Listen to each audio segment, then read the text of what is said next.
Hi, I'm Brithzy. And I'm Alfredo. We got married about a year ago. Everything happened so fast. I remember, we had all these plans, but things went the other way. Everybody was in shock that we were, getting together so soon. But little did they know we were. It was all in God's planning. We made plans, but God was just like, here's mine, and y'all are gonna follow it. So it was just. I remember it was a Tuesday, and we were just like, hey, let's go to the Hall County office, and we got the marriage license and just got married then. Just the two of us, something very simple and small. We were excited. We were in the honeymoon stage, and everything just seemed. We felt like we were on top of the world. We were going to church together and just doing life together. We were just in love. We were just two people in love, and just having God in the middle. Everything was just exciting. And we planned to travel. We're like, we're gonna go this, we're gonna go over here, we're gonna do that. But God was just like, just wait a second. It had only been probably a month, and then I found out I was pregnant, and we were just like, oh my gosh, like, what are we gonna do from here? Like, we're babies, how are we gonna have baby? And so we imagined everything was gonna go smoothly. The pregnancy was gonna be beautiful, just like anybody else's. Everything was going well. We were gonna go to the beach when I was 5 months pregnant, almost 6. And at that time, the day before we went to the beach, we had a regular routine checkup with the doctor, and that was a day when they told me I had preeclampsia, very severe preeclampsia, and they rushed me to the hospital just because my blood pressure was really, really high to where I could have had a seizure, and the baby could have died. And preeclampsia is a pregnancy complication. It interferes with your blood pressure, and if it gets very severe, it could affect your organs. Like, you could go into kidney failure, into liver failure, and I was almost at the point of that. And if I hadn't been hospitalized, I could have possibly died. So we were so excited with the whole vacation that we were kind of running late on the appointment. I remember, we got there, and the lady in the front office was like, hey, y'all were late, the doctor's not here anymore, so we're just gonna have to probably check up on maybe next week or something. And after that, we were walking out, and she gets a call. I guess it was another patient, and she canceled her appointment. So the lady stopped us, and as we were going out the door, she was like, hey, we have an appointment, if you guys wanna go ahead and take it. And so I remember we were feeling excited because of the vacation. So I was like, let's just wait. But something told me, let's just get it over with. So I remember, we had everything ready to leave, and we'll leave after this appointment. Going back, we told her, yeah, that's fine. We'll go ahead and take it. It was a simple checkup. That simple checkup turned into, hey, you can lose your wife and your baby. Their life is in danger, so she needs to go to the hospital as soon as possible. I remember looking at her with tears. We were both just in that room, scared. What's going on? Why is these complications happening now? Yeah, she got rushed to the hospital. And then we went from there. She was in school. She lost her scholarship. She lost everything because of all this. Yeah, I had a full paid scholarship to whatever college I wanted to go to, and the week I was rushed to the hospital was finals week. And I emailed my professors, hey, can I work this out with you later? But nobody really wanted to, so I got my scholarship taken away, and I just let God take a handle of that. On top of that, being stressed out, I was on a life or death situation. My kidneys weren't putting out, what was it, like, I was getting protein in my urine, and which is not a good sign, and things just started to go very bad. And her organs were shutting down. Slowly. I remember they told us, the doctor said, your baby's not even growing in there, but the game plan for them was keep him in there as long as possible, but at the same time not keep him in there as long as possible because she can die, and he can as well. So it was one of those, give and take. And, we spent about a week to a week and a half, going through that. Is my baby alive? No, day after day after day. Is he growing? And they kept checking on him, checking on her. They had him on 24-hour monitor, the baby as well and her. And then she started getting a lot of fluids. It was very hard for me to breathe the last few days before we had to deliver him, just because of all the fluid I was retaining. And when I got admitted into the hospital, I was 25 weeks. And it was just kind of taking it day by day, whether or not they would have to deliver him. And so he was 26 weeks when he was delivered. And the doctors just basically told us he could live or die. It was a 50-50 chance of survival rate. So we were like, God, you have control. If you want to take him, we trust you. And if you don't, then we trust you as well. And it was just very hard for us, since it was our first baby and just having to go through all that. So he was 1 pound 6 ounces when he was born. I was the first one to see him. From everybody, even it was like a day later till you saw him, but he was the size of my hand. When I saw him, a lot of his body parts weren't even developed. Yeah, he was very, very fragile, very tiny. It was the smallest living person I've ever seen in my life. He was diagnosed with chronic lung disease. They said that, they weren't fully developed. Going through the NICU journey, you experience a lot of anxiety, and you see a lot of traumatizing things you never imagined you would see in your life. And just learning every medical thing you can learn, from the monitor beeping, if that's a normal thing or whether he's dying, and we even got to see like him coding, or he was dying. And throughout this journey, I've experienced with anxiety and insomnia even.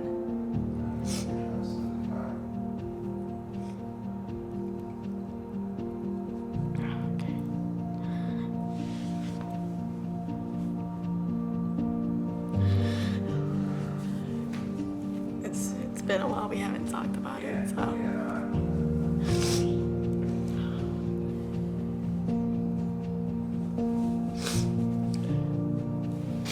So, the day of delivery, the doctor would come in every day just to make sure he was still growing. His heartbeat was still beating. And he came in that day and was like, today's the day. He's not doing well today, so we're gonna have to take him out.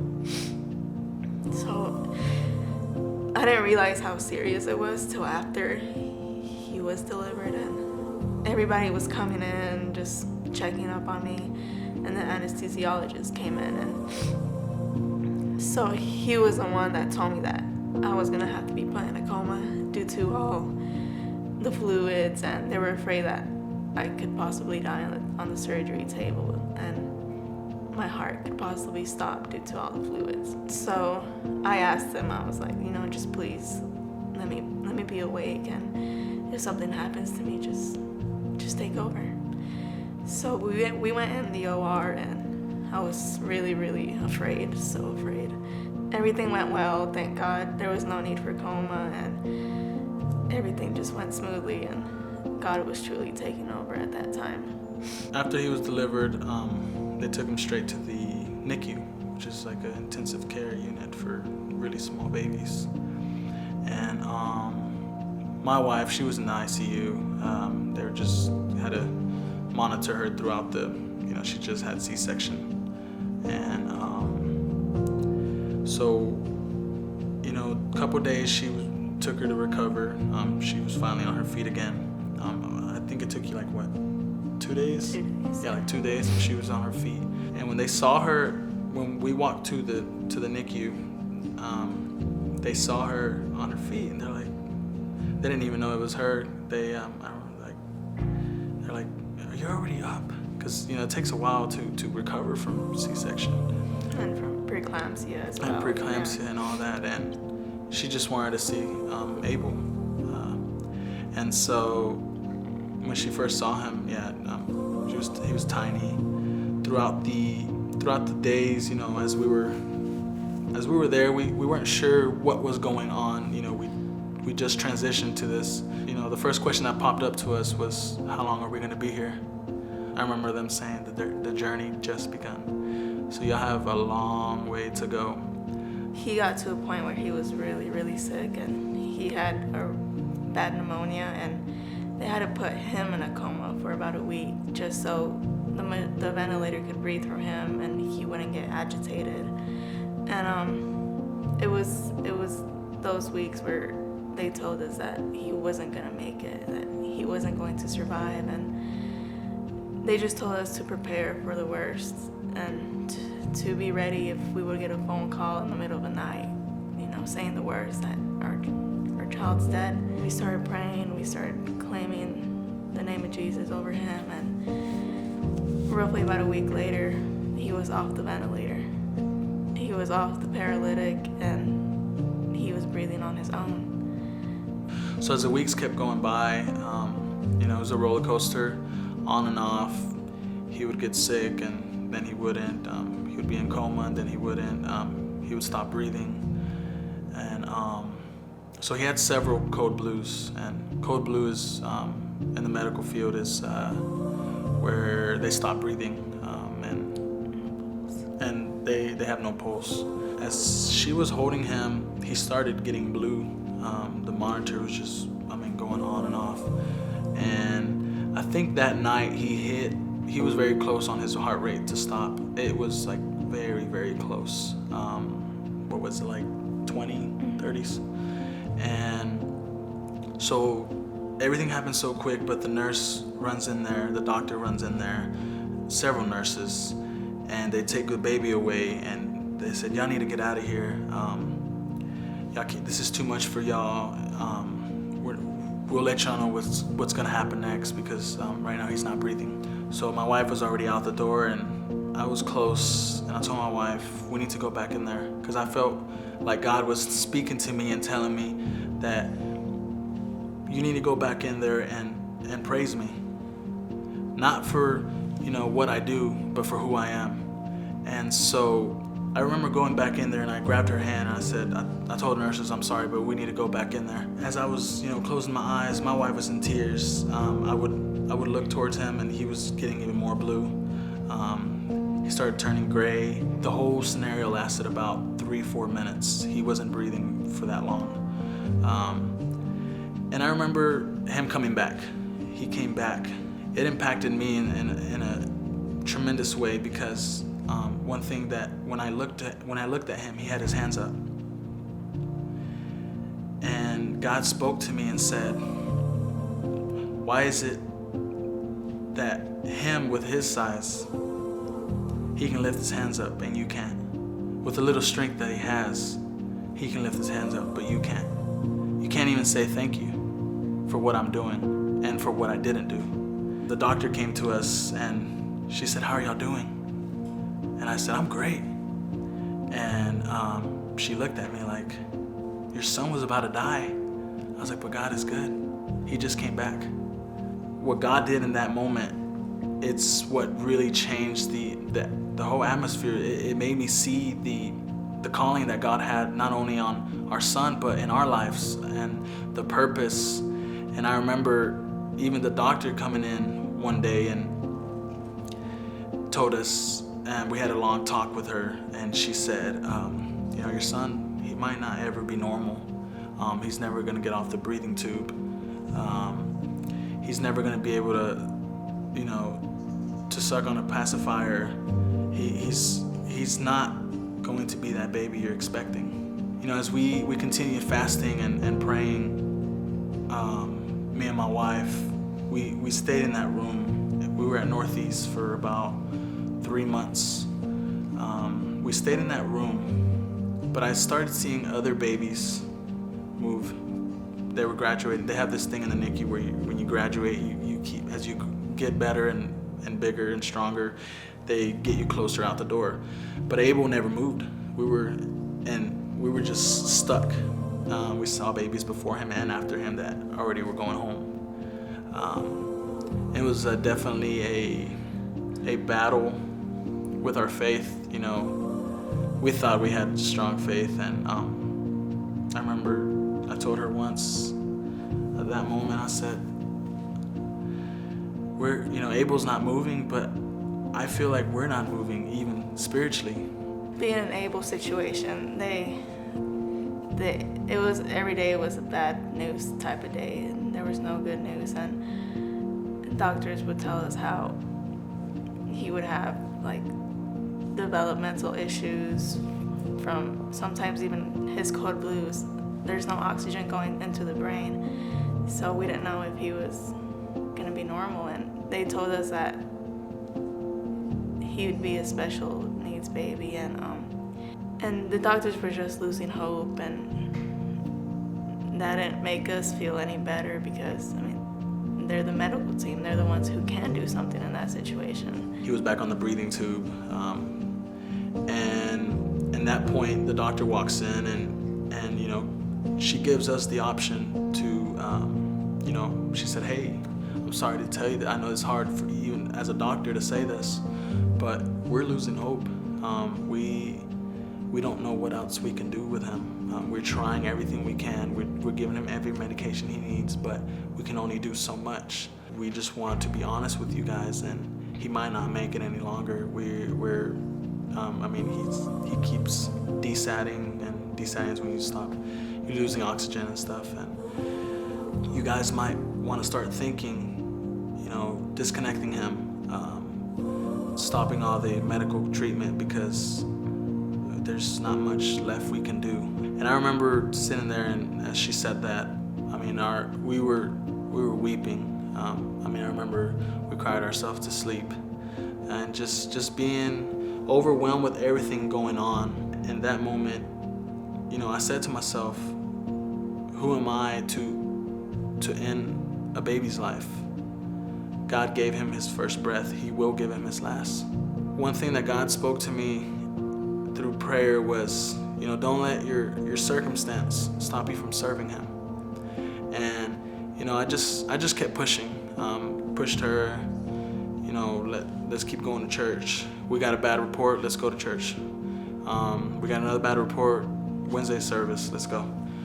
Before we left, a nurse came to us and told us that the room that we had been in, fighting, crying, joy, laughter, fear, everything, every emotion that we put in that room as Abel was, getting sick, we were praising in there and just worshiping God. And one thing that a nurse said that was very powerful that stayed in my heart was, she said, "You don't know this, but many nurses go into that room because they feel God's presence. They don't even take care of Abel some days, and they just walk in there because they want to feel God." And that was very, very powerful to hear because, we were going through all this, but through all this commotion and stuff, people were giving their life to Christ. Nurses, family members. There was family that would message us that would be praying for them, and people that didn't even know about God. Like, I don't know why I'm doing this, but I'm here for y'all, and I've been praying. I never pray, but just families getting together in prayer and getting not only just praying through us or to us, but getting connected with God. Going into Atlanta Hospital, he had to get 4 major surgeries before he could be able to go home. And it finally got to the point where everything was starting to get good. We were finally on top of the mountain, finally seeing the light, and his oxygen was he was getting weaned off of oxygen, which is a good sign. And we've never seen that happen ever in the whole NICU journey. And yeah, and we spoke to the doctors and they were like, hey, I think y'all could go home in 2 weeks. And just hearing that was just like, yes, it's finally over. The battle's over. And yeah, the day came and it felt so surreal. We were like, is this actually happening? After 7 months of being in the hospital, and it just felt so great. It was just like, God, you are faithful no matter what. You are good and you're a constant, and you've always been there for us. It's one thing that I really learned was, keep serving God. When you serve God through your troubled waters, He'll serve for miracle. And now as we transition to a new year, we're not out the woods yet. We still got Abel. We still need for him to grow. With this year's fast, we're praying for complete healing. No hospital visits. We're praying that we just not only see him grow, but that we get reminded, what we went through last year. Another purpose behind this fasting that's coming up is so even more people could be impacted by Abel's story, and that they get closer with God, and that they see that miracles do happen, and that they never lose hope, and that they keep pushing forward and believing and never giving up, no matter how their circumstance looks, and no matter how dark it seems, that there's still hope in the end, and God is still good no matter what we're going through.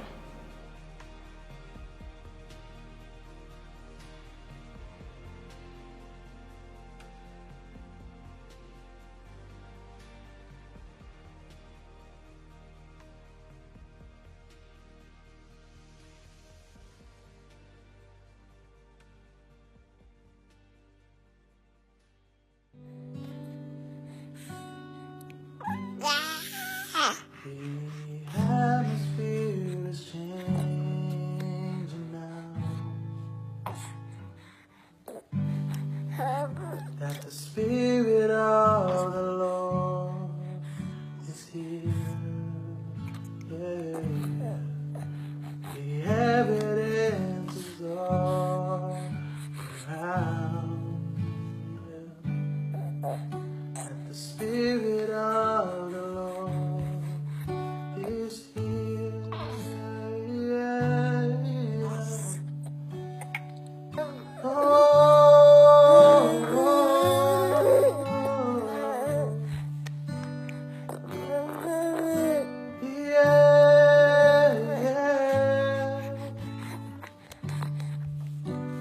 A miracle can happen now.